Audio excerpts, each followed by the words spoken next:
So, welcome to the restoration talk.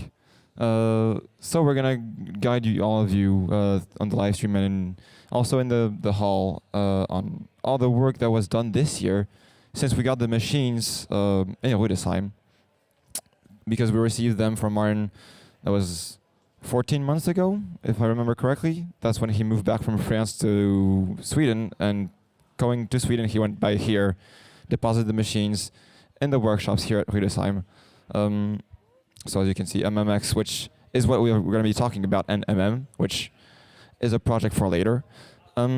So we're going to start with the base, because we're going to go ground up to make it clear for everyone about all the small things and big things that have been added, modified, fixed, anything on the machine that we did ourselves or we touched basically with tools. So starting off, do you want to start off? Go ahead. Okay. We knew in the beginning that there was a crank handle shaft that was broken, and Lukas was going to fix that. We knew that we wanted reference measurements and reference pictures. We knew the machine would be needed leveling. We knew that we need to keep track of tasks, Airtable for the win. What we didn't know was the whole host of to-dos that we would face. We will now start with the funnels. There, a lot of pipes were already there, so we fitted them, but some of the pipes needed further tweaking or bending out of the way of other things, like a cymbal level and so on. Some of them got mounts, so they wouldn't droop anymore. Yeah. Oh yes, and the funnel extensions that had been extended to a ridiculous degree got taken off, because once the funnels were mounted correctly, they weren't necessary in that degree anymore, and their original intention was restored.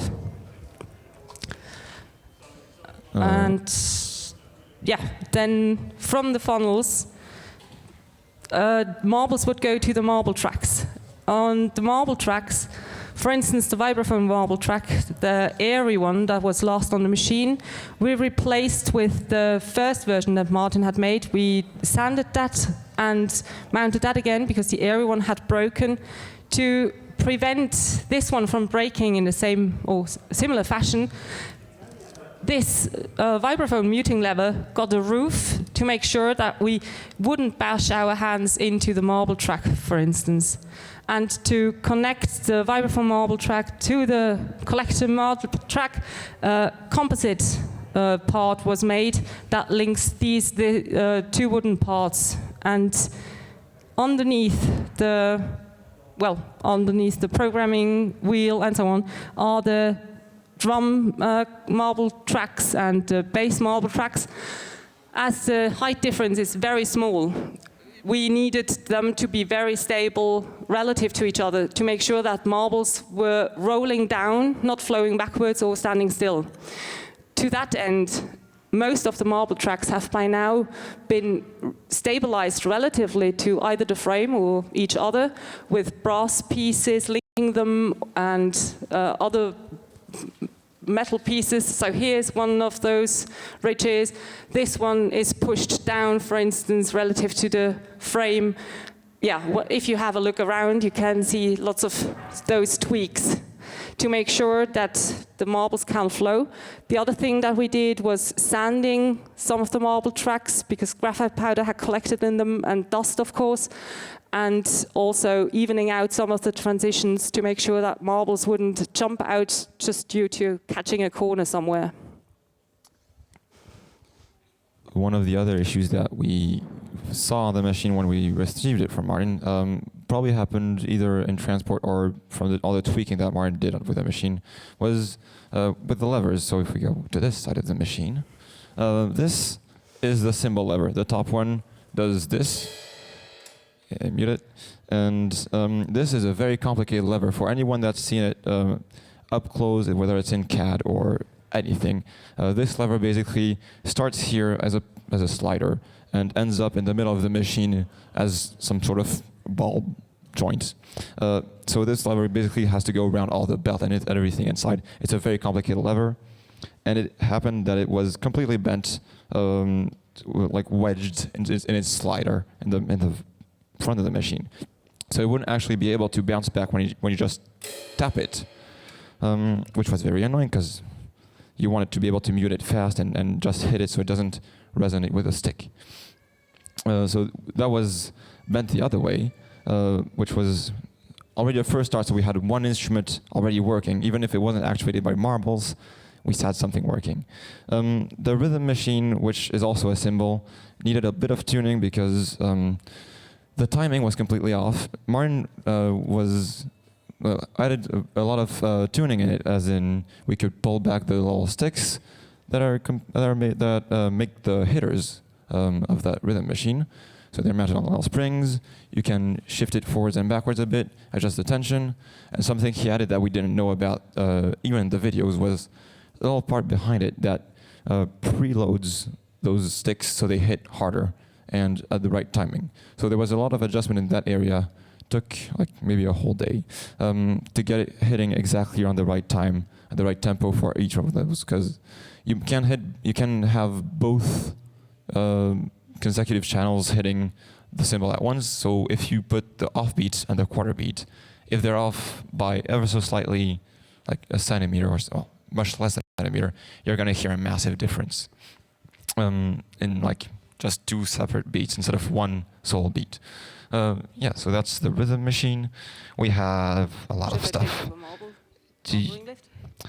I can do the marble ring lift, which was a whole adventure, because that was one of the main issues that Martin faced at the end of the video series, basically. Was the pipe going from marble ring lift 1 to marble ring lift 2, so the main two lifting mechanisms of the machine, actually burst because it was overpressured by too many marbles. Some of you might remember that, though the pipe had a hole in it. We got that pipe, it's useless, of course. So what we did was, first of all, fix the main issue, which was too many marbles feeding into the pipe itself. That meant that we had to remake the entire first ring lift with a slightly shorter, slightly smaller track, basically. So we had less marbles flowing per second through that track into the pipe. And now that was matching or ever slightly slower than the second ring lift, we didn't have that overpressure issue anymore, which means we could avoid having to make a single pipe that would be pressurized by marbles. So what we did was redesign the entire thing so they would bolt on the machine, so we didn't have to weld because that's annoying. And instead of have one pipe that takes marbles out of the tube, the ring lift, sorry, one that feeds them into the next one, and in between those we could just have a marble track to avoid having to do a 180 bend, because bending pipes is annoying, obviously. Very annoying. And now that this setup, we've been testing it for a few weeks at this point, we still notice that there's issues in terms of picking marbles out of the first ring lift, because we have to basically pick them up from the attraction of the magnets, which is very strong. So we had to add an entire solid aluminum fang, or aluminium for the other ones, and then hold the pipe very close to the actual ring lift, so it would right along it. The marbles wouldn't flow past it or flow outside of it. We still have a few issues with it, but it's mostly fixed to the point that if we program the right music on it, we can go pretty hard, but it works. And that meant that since we modified the marble ring lift 1 diameter of the track, we had to also make a new one at the bottom. But that was much simpler because we don't have any pressure to deal with. It's just letting marbles feed into it themselves with gravity. It just has to be adapted to the right diameter. So yeah, we had fun making that little artistic part with wood and metal, and yeah, again, no welding. Yep. Yeah. Then once the marbles come up, they come to the conveyor belt. The conveyor belt was working for a while, and then issues that Martin had faced, we also faced, with marbles getting stuck behind it and difficulties. And then it was then also necessary to do some repairs and adjusting it and getting the timing of the entry and the exit correct again, which was also 2 days worth of your work. Yeah, and very nifty screw placements, but by Martin. That had to be figured out which screw works how, because that is also not all explained in the videos, so it was a case of trial and error, but we figured it out in the end. The marble swoosh worked mostly well, but it too was sometimes clogging up. That's why we took it down and sanded it and saw to it that all the tracks should flow freely, and this over-rotation is still there, so they do slow down a bit, but not as much anymore, so that there shouldn't be jams. The jams that occur during these days now usually are due to very rusty marbles that just don't roll enough. When we took it down, we also replaced the roof wooden piece above the height indifferent POM marble divider. And yeah, this roof was also basically it's just replacing the piece that Martin had made, just in a correct fashion. And then for the overflow loop, the divide by 4 needed also a lot of leveling after the machine was leveled. The divide by 4 could be leveled. It is stacked on 4 washer stacks, and those have to be very carefully adjusted to make sure that the marble flow is even and that it does divide into the 4 pipes evenly. And yeah. So it's always a case of first leveling the machine and then see what the divide by 4 does, if it needs additional leveling or not. If you want to. From there on, we had the lovely issue of tuning the droppers. As you can see, this was well, the most visible part of the machine, and also one of the worst things that Martin had to deal with, and so did we, because we had to deal with it afterwards. So Martin, as you might have seen in the last live streams videos from his part, had assembled at least those 2 droppers. So we were thinking we would just have to tune them and that'd be it.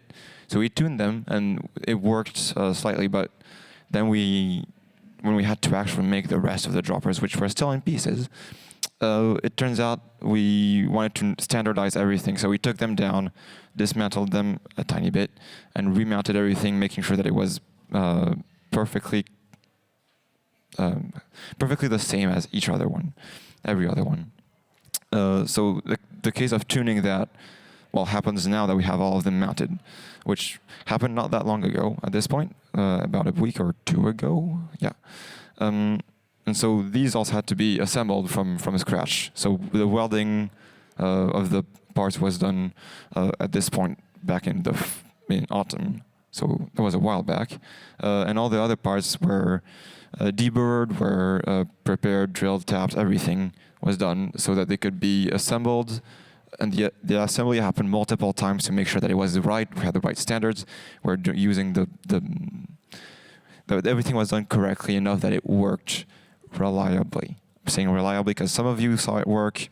It's reliable with heavy air quotes. Heavy quotation marks, yes. And the one challenge that was faced in November was that the rack that the droppers are mounted on that Martin had made had an issue, as the gates were positioned on that slightly angled and were not correctly fitting to within their orientation relative to the plates and the machine. And that ended up requiring making a new rack for the droppers and new holders for the droppers that would make sure that the gates are all positioned correctly relative. And that was also quite a task until we were absolutely sure that this design now should work and that the straight down falling marbles should get the point intended and the funnels. And for the gates, for instance, for the symbol gate. Here we needed an adapter, as the dropper arm, so to say, doesn't work on this gate.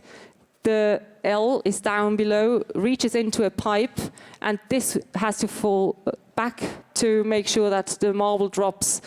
And this connection here will basically connect the trigger with that L that releases the pipe, and this adapter had to be made to allow the guiding of the loaded marble. Yeah, now this is going to be pretty difficult to see on video, or even if you're not up close, because it's very hidden behind the kick drum, first off. Even from the side, it's barely visible. Just the old version of the droppers was the matrix sentinels. So that was just a wood part at the bottom with pipes plugged into it straight through. And that was made at this era of the machine. So it's just pipes down there, and that meant that we had to interface with what that was. So the idea is we have a pipe, and straight through the center of the pipe there's a hole, and just something that goes up or out and in the pipe to block marbles going through. We're only dropping one marble at a time with our clockwork escapement up top. So that means that we don't have a risk of dropping a bunch of marbles at once. Again, it's not reliable yet, but that's the intent. So the little L in the pipe just drops one marble at a time that is sitting on it. And that's done, with the actuation that we can see up here, which is just cordelette ropes. But again, if we can get a macro shot of that, I don't know if it's going to be possible even at all. I struggle to get clips of that when making it. But yeah, it's all the way down there. Maybe we can remove the kick drum and then we'll see. But you'll have seen the videos, hopefully, on SMMK.YouTube, I think. Yeah. Something like that's the one. Musikkabinet channel on YouTube. Yes. Another part that we now elegantly skipped was the pipe bending. I think someone has a trauma from that. Yes. The pressure modules that Martin had been fiddling with at some point weren't necessary anymore for a pressure relief, as the escapement gates need pressure to work. If they don't have enough pressure, the small star won't rotate. That means we need enough marble pressure for the gates to work, just not too much, please. And that meant that we had the opportunity to redesign the pressure modules. Well, we call them not pressure relief modules, but pressure management modules. And the pipes lead from the divider, which are clamped in with the cats, to these modules, and the modules then have pipes leading the marbles to the gates, to the aluminium brackets at the back of the gates. And all these pipes have by now been bent, some of them multiple times, a lot of them. And now they do feed the gates. And we have, for demonstration purposes, we have one of the spare, let's put it that way. It's a prototype of the pressure relief, pressure regulator. If you remember from the videos from Martin, the pressure reliefs and regulators he made were very angled in the sense that the marble would basically go horizontal in the center. So if it ever got stuck, the marbles would not go down the slope by themselves again. They'd have to be loaded again. There's always going to be something stuck in the middle. We just wanted something to reposition the place where we would take the pipe down to the dropper, and also just extends the pipe with wood, so we didn't have to use up all our PMMA pipe and deal with like meters long of PMMA down to the droppers. Yeah, it was mostly that. That's the longer droppers we have in the center of the machine. Some of them are a bit different if you look from the side on the machine, because some pipes have to come out of the side of the machine here.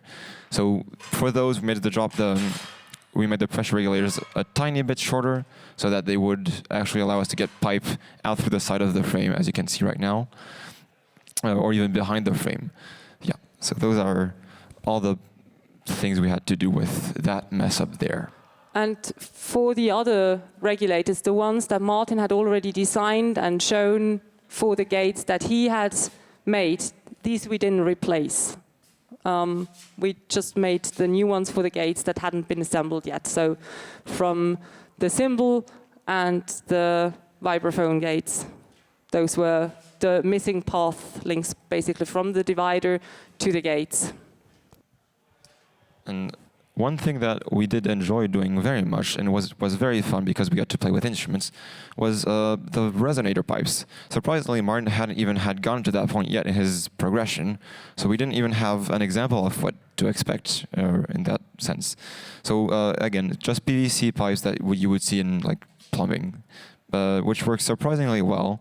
The idea was for us to test for each pipe, for each plate, sorry, the right length of pipe that we needed for it to resonate correctly.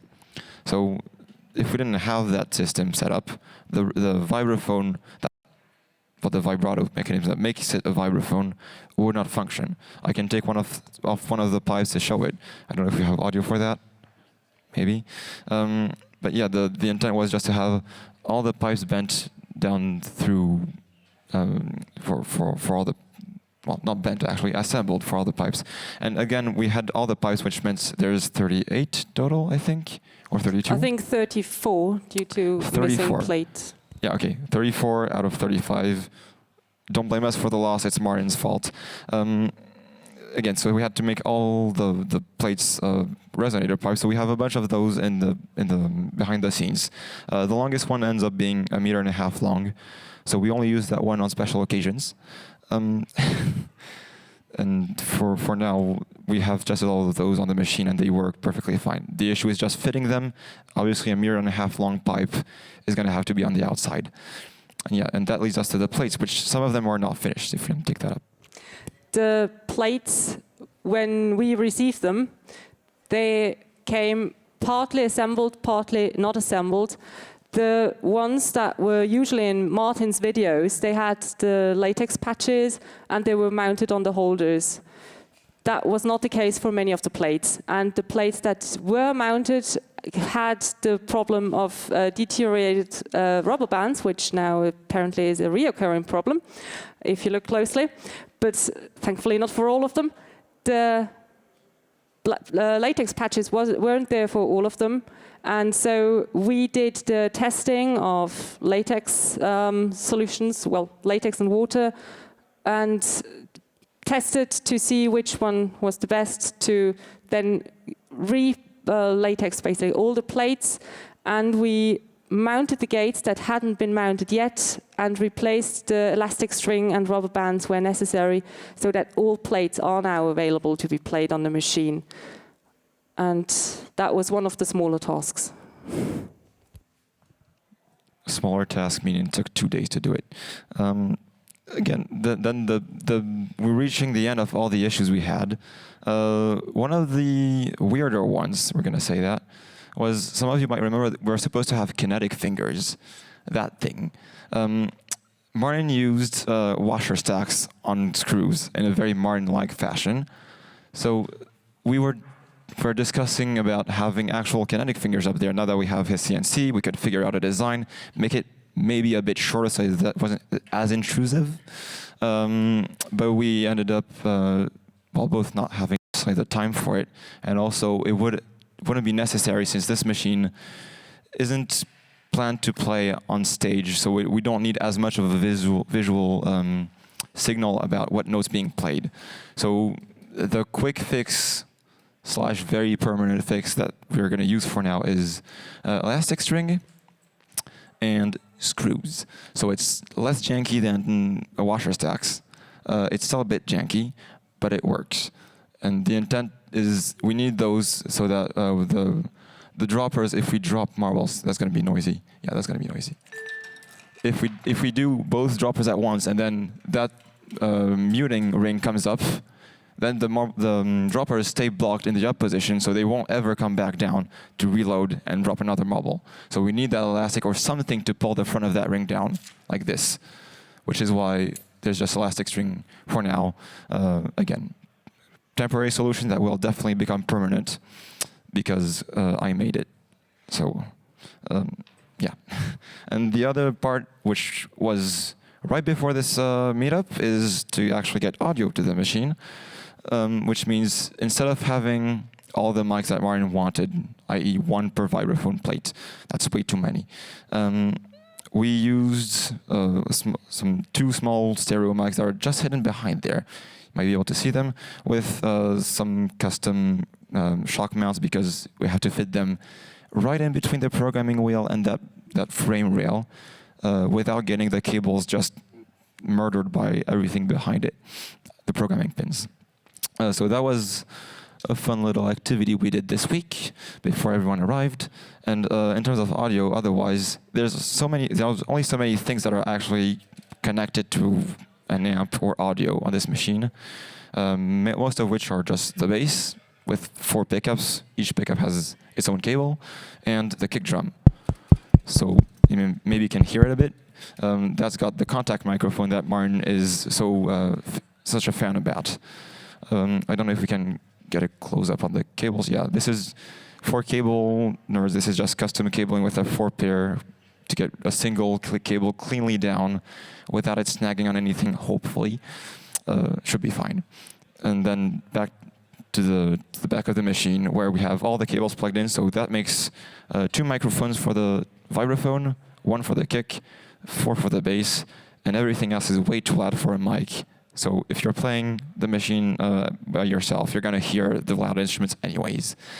So yeah, that's a total of 7 inputs, which for the purpose of this meetup, we've rigged to 2 speakers so you can enjoy as well the bass, which is now tuned to the right notes, I think, and the kick drum, which otherwise you can not hear at all, as it's just dampening sound. And I guess that's about all the restoration we had to do. And yes? Using cables does also mean very careful cable management, because this machine moves, and we made it move. So that meant that we had to make sure that all the cables stay out of any gears, can't get caught or torn, and stay out of the way of the levers. And yeah, underneath the machine in the base frame, there is a whole bunch of stuff, and the axles and so on. So there we made sure multiple times that the routing of the cables is definitely in a safe fashion, and also required some creative mounting. Again, a lot of that you probably saw on the YouTube channel for Music Cabinet, hopefully. Go subscribe. And some stuff we had to fix right before the meetup that's not yet in the videos. You're probably going to see that coming up, hopefully. Or it's not filmed because time constraints, as always. And then this... What was the... Yeah. Some stuff was fixed right before the meetup, and some stuff was fixed, as some of you saw during the meetup, as in one pipe up there that we had to be rebent right there on the floor yesterday. Some of you saw that maybe. Yeah, so that's the kind of hot fixes we're trying to alleviate from this machine, because it's stressful and annoying when it happens. Yeah, so now the machine, as it is, we consider it to be functional enough to be called finished. Again, there's always a few tweaks. There's going to be marbles on the floor, whatever happens. We're not trying to remove that completely. It's also part of the machine. We like floor marbles here. And yeah, the intent was to get this machine museum ready and playable. And that's what it has reached at this point today. So it is playable. I assume all of you here live play it on the live stream, maybe not. That's a bit far away. We don't have that set up yet. But yeah, I hope all of you enjoy playing it and saw that it actually is playable, even if it has its quirks, as in the dangerous sea of marbles that flows up from its underneath every time we play it. And yeah, I guess that's our tour of the restoration of the machine for this year. Now, the goal for next year is this thing. Now, this is going to be another piece of cake. And it won't be playing music at the end. Please don't expect us to get that to play music. We want to restore it in a way that it is conserved and not deteriorating further. But don't expect to be cranking this one. Do we want to play it? I assume we want to play it. Okay. Take watch duty over here. So the mics should pick up everything that is loud, but not make it too loud. We're just going to play it real quick. All of you here live, in real life, have had access to it, hopefully. And I guess let's play it at the original song speed, which was 120 BPM.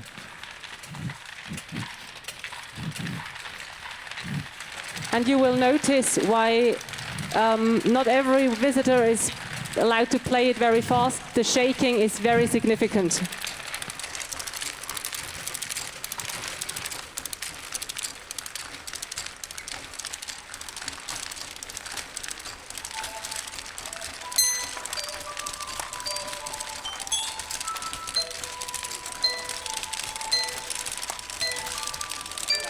I can do it, it's fine.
I guess that is the moment when I ask, are there any questions?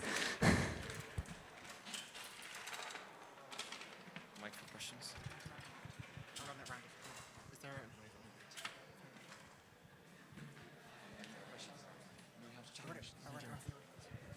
do we have chat questions? If there are none, that is also okay.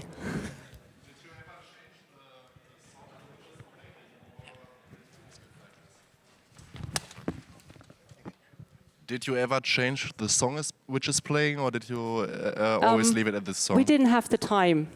The dropper arms require, well, no, the playing of music requires dropper arms, and the dropper arms were welded on very shortly before the meetup.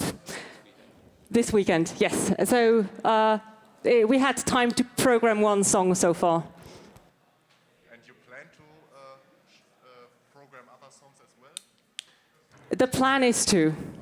Let's see whether it works. We hope so. Stay tuned on YouTube.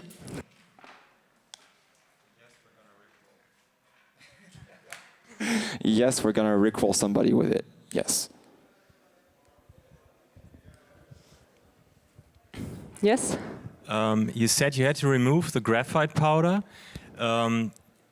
Did you put anything else in? Is there any lubrication? No, there is no need for graphite powder. If wood is sanded instead of only CNC'd, then there is less friction between marbles and wood. That helps.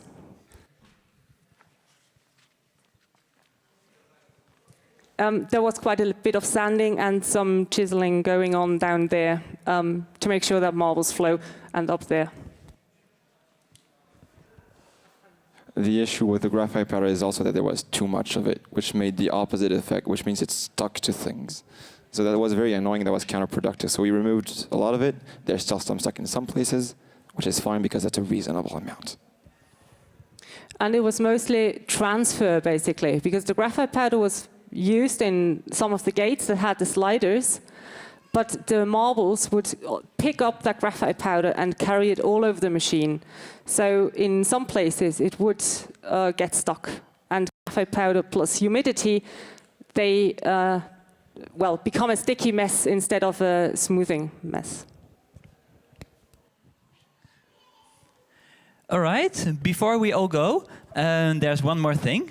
Because you are standing in front of not just the machines, but also in front of the volunteers who had spent painful amount of hours and hours and hours to make the machine working the way it is now for you all to enjoy. So can we please have a huge round of applause for these volunteers.